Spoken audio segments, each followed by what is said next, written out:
Hello, I'm Anthony Hughes, and in this video, I'll be showing you how to use Noteperformer 3 for playback with Dorico 2, the advanced music notation software from Steinberg.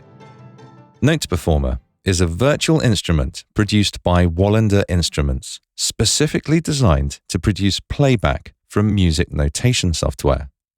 Dorico 2 introduces support for Noteperformer 3. Noteperformer 3 can be purchased from www.noteperformer.com, and there is a 30-day trial available. Download and install Noteperformer 3, and then start Dorico. In order to use Noteperformer for playback in Dorico, open your project and switch to Play mode. Then, in the Play menu, select Playback Template. Choose Noteperformer and click OK. Note that if you haven't installed Noteperformer, then its playback template will not be included in this list. You will notice the existing virtual instruments are replaced by an instance of Noteperformer, and once complete, your project will now play back using Noteperformer.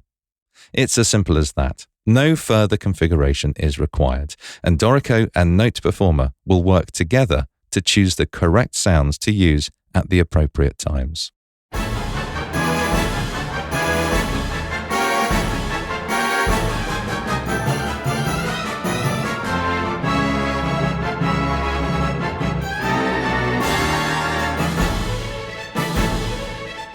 If you would like Dorico to use Noteperformer as the playback device in every project by default, then open the Preferences dialog using the key command Control, that's Command, on Mac.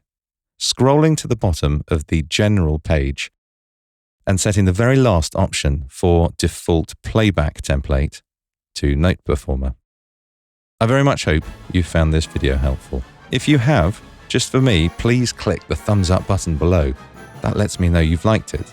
And subscribe to our Dorico channel right now to see many more videos like this one. I'm Anthony Hughes. Thanks for watching.